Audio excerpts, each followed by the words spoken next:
क्या होती है दरिद्रता, किस प्रकार की होती है दरिद्रता, और ये दरिद्रता कैसे आती है और किस प्रकार से होती है। दोस्तों, आज मैं आपको इस वीडियो के माध्यम से बताऊंगा कि क्या है दरिद्रता। दरिद्रता का आने का कई मूल कारण हमारे घर में हो सकता है। दरिद्रता हमारे घर में उत्पन्न होती है हमारे ही छोटी छोटी गलतियों से। जो हम अपने घर में छोटी छोटी गलती करते हैं उसी के कारण से दरिद्रता उत्पन्न होती है। जैसे कि पहले मैं मंदिर से लेके चलता हूं कि वो दरिद्रता किस प्रकार से उत्पन्न होती है। जैसे कि हम मंदिर में पूजा करते हैं, बहुत से लोग बर्तनों को राख से नहीं धोते। राख से धोना ही बर्तनों को पवित्र माना गया है। मंदिर के बर्तन, अगर घर का दीपक कालस में है, बिल्कुल व्हाइट, वो पित्तल की तरह नहीं चपकता, तो भी दरिद्रता उत्पन्न होने का कारण है। मैं सिर्फ आज आपको यही बताऊंगा कि दरिद्रता उत्पन्न होने के क्या क्या कारण है। आपकी घर के मंदिर से, रसोई से, बाथरूम से, शौचालय से, और आपके बेडरूम से, और आपके श्रृंगार करने वाले उस रूम से, कि दरिद्रता किस प्रकार से उत्पन्न होती है। अब वो दरिद्रता हमारे जीवन के अंदर बार बार आती है। अब जैसे बहुत से लोग हैं आलस करते हैं, वही गड़वी, जल के लोटे की गड़वी को कई लोग धोते नहीं है, और उस प्रकार से उन मंदिरों के बर्तनों को राख से ना साफ करना दरिद्रता का मूल कारण है। और दूसरा, घर के पितरों की मूर्ति पर डस्टिंग आना, मिट्टी आना, घर के देवी देवताओं की मूर्ति के ऊपर मिट्टी रहना, ये भी दरिद्रता का मूल कारण है। सबसे पहली बात तो ये होता है कि जब घर के मंदिरों को आप साफ करो तो एक गंगा जल का मैं साथ के साथ छोटा छोटा उपाय भी आपको देता रहूंगा। आपने गंगा जल लेना है। गंगा जल के कारण, वो गंगा जल से आप अपने घर की मूर्तियां और उसके अंदर थोड़ा पानी मिक्स करके मूर्तियों को शुद्ध और साफ कपड़े से हमें साफ करना चाहिए। और दूसरी बात, खंडित किताबों से दरिद्रता आती है। जब घर में कोई भी पुस्तक खंडित रहेगी और खंडित पुस्तक से आप पाठ या पूजा करोगे, तब भी दरिद्रता का बहुत बड़ा मूल कारण है। और दरिद्रता के आने के अनेकों कारण हैं जो मंदिरों से। अब मंदिरों में क्या है, सबसे बड़ी बात तो ये होती है कि मंदिरों में हम जो भभूत होती है, भभूत, जब हम धूप जलाते हैं, बहुत से लोग कंटिन्यू जलाते रहते हैं। मैंने बहुत सी दुकानों में ऐसा चीजें देखी हैं कि वो जब पूजा करते हैं, वो जो धूप की डब्बी है वो भी उसी के खाली डब्बी भी सजा के रखते हैं, और साथ में उसके ऊपर इतनी सारी धूप बन जाती है। वो भाई किस लिए रखते हो आप उस धूप को? क्या आप कोई योगी हो, तांत्रिक हो, क्या हो, या आप किस वास्ते रखे बैठे? उसको जल में प्रवाहित क्यों नहीं करते? उस धूप को जल में प्रवाहित कीजिए। और जल में सिर्फ धूप, राख को ही प्रभावित करना है, ना कि गंध को, ताकि हमारा पर्यावरण खराब ना हो। हमारा वो जल भी देवता है, उसमें भी खाली डब्बियां डुब्बियां ये नहीं फेंकने चाहिए। और सबसे बड़ी बात, ऐसी चीज को नहीं खरीदना चाहिए जिसपे भगवान की फोटो लग रही हो। ऐसी धूप को कभी मत खरीदो जिसपे भगवान की फोटो लग रही होती है, क्योंकि वो हमारे भगवान बेशक उसमें वास ना करते हो, लेकिन वो हमारे इंडिकेटर हैं। जैसे हम भगवान की मूर्तियां, कोई मूर्तियों में वहां पर हमें वो नहीं है, लेकिन वो हमारे इंडिकेटर है। वहां जाने से हमारे भाव बदल जाते हैं। तो उस प्रकार से उन धूपों को कभी भी मत खरीदो जिसके ऊपर भगवान की, उस बम्बों को मत खरीदो, उस चीजों को मत खरीदो जिससे भगवान की छवि छपी हो। जैसे कि कोई पोलोथीन, कोई शेल्ट, कोई किसी भी प्रकार की, क्या होता है, शेल्ट होते हैं। मान लिया आपने वो शेल्ट ले ली, शेल्ट पहन ली, उस पे मान लो महादेव की फोटो है, लेकिन आप जब सोच जाते हो, क्या वो शेल्ट आपके साथ नहीं पहनी हुई जाती? मानना कि अंदर मलमूत्र है, लेकिन एक प्रतिचिन्ह जो है, जिस प्रतिचिन्ह की हम मानता करते हैं, पूजा करते हैं, उस प्रतिचिन्ह को शौचालय में लेकर जाना क्या उचित माना जाता है? अब बहुत से लोगों ने क्या करा, अपनी मोटरसाइकिल चाबियों में त्रिशूल बनवा लेंगे, है, भगवान हनुमान जी महाराज की गदा को ले लेंगे।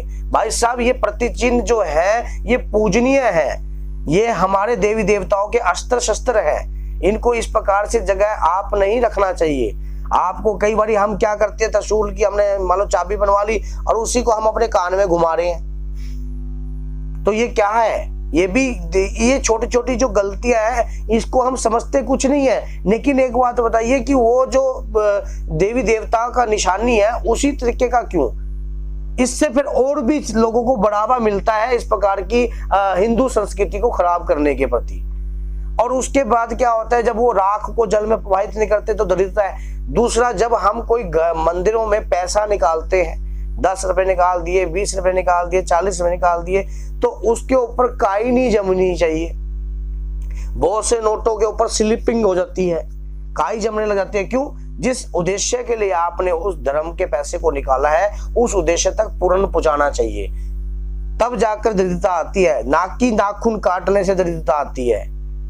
कई बार लोग सोचते हैं कि नाखून काट के, हाँ, नाखून को कभी रसोई में नहीं काटना चाहिए, बेडरूम में नहीं काटना चाहिए।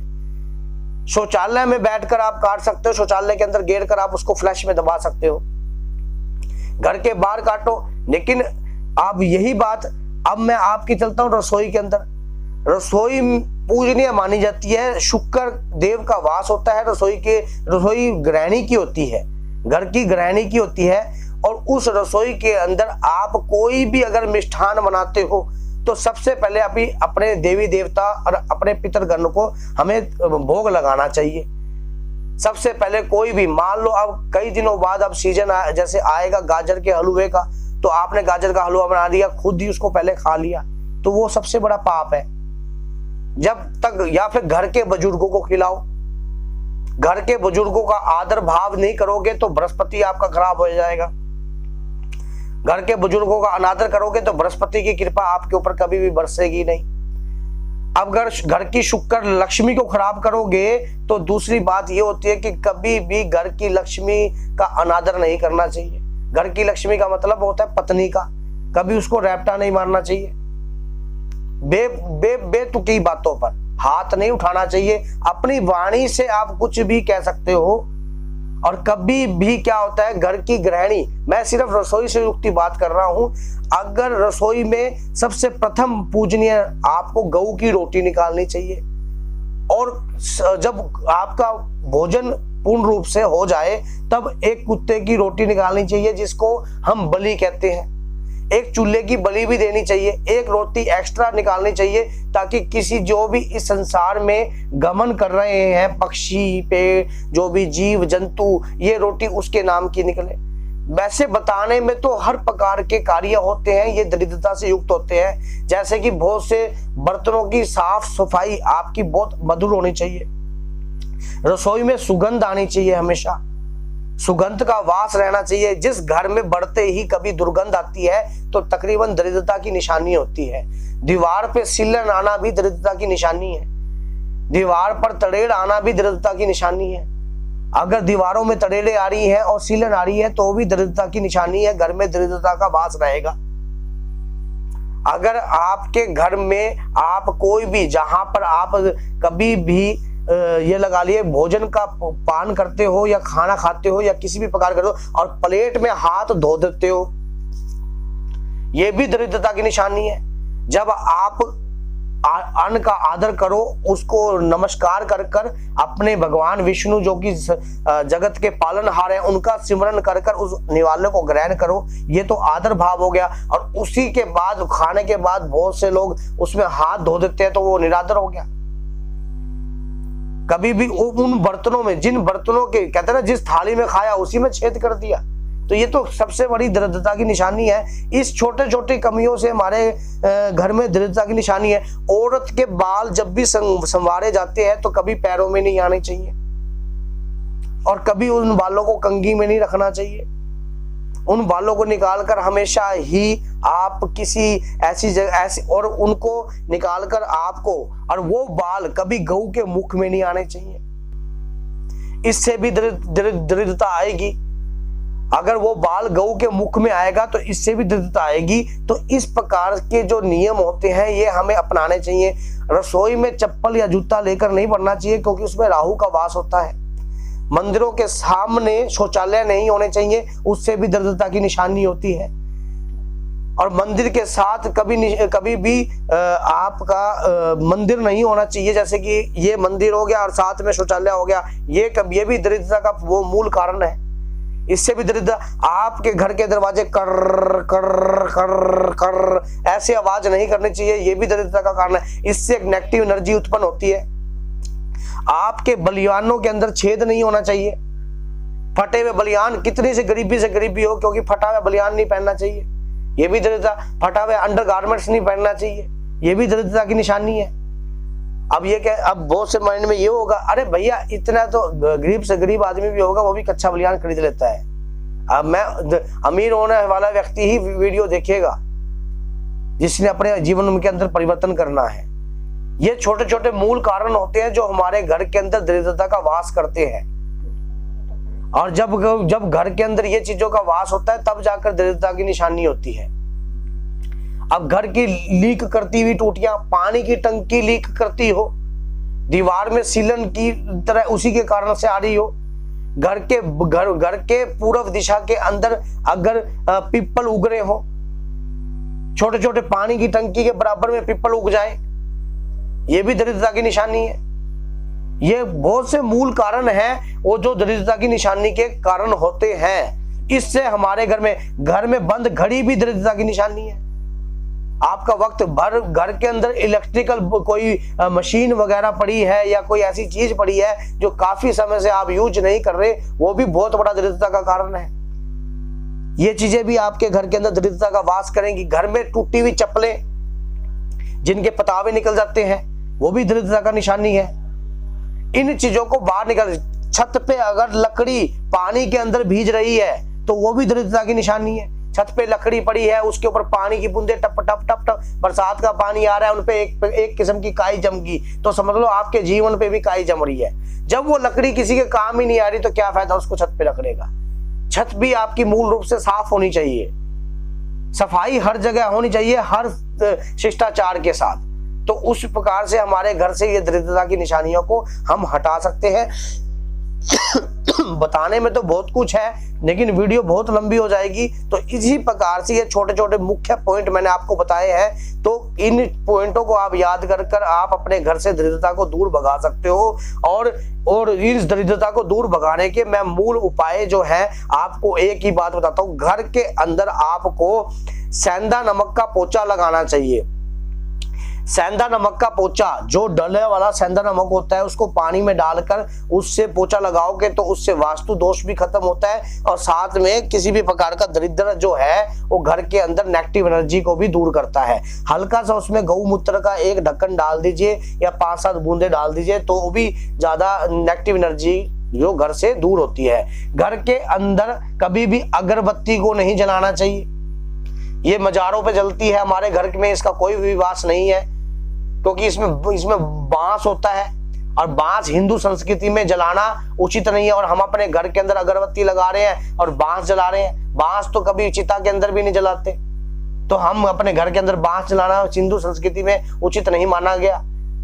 इससे भी दरिद्रता की निशानी उत्पन्न होती है।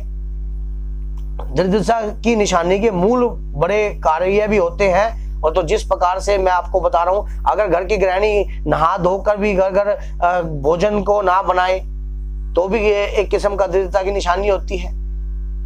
अब मेरी बातें कई लेडीज को बुरी लगेंगी, तो मैं पता नहीं कैसी कैसी बातें कई ऐसी बता सकता हूं, लेकिन कईयों को बुरी लगेंगी, कईयों को अच्छी लगेंगी, लेकिन बताना भी बहुत जरूरी है।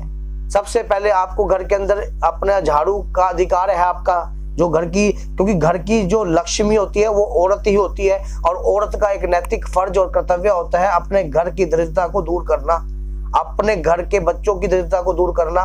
कभी भी बच्चों की पढ़ाई को कभी भी किताब मोड़ कर नहीं पढ़ाना चाहिए, इससे भी दरिद्रता आती है बच्चों के दिमाग में, बच्चों के दिमाग उज्जवल नहीं होते। तो ये बहुत से मूल कारण होते हैं, जो छोटे छोटे कारण हमारी जिंदगी में दैनिक कार्य की जिंदगी के अंदर हम इनको गौर नहीं करते और इनसे बहुत ज्यादा हमारे घर में नेगेटिव एनर्जी उत्पन्न होती है और वो नेगेटिव एनर्जी हमारे घर के अंदर हमारे इर्द गिर्द घूमती रहती है और उसी से हमारे नेगेटिव विचार हमारे जीवन में रहते हैं दोस्तों।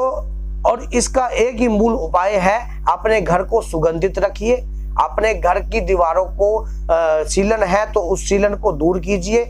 मंदिरों में फटी हुई किताबें हैं तो उनको जल प्रवाहित कीजिए, या किसी ऐसी जगह, या तो आप ऐसी जगह कीजिए ताकि जो द्वारा उत्पन्न ही ना हो।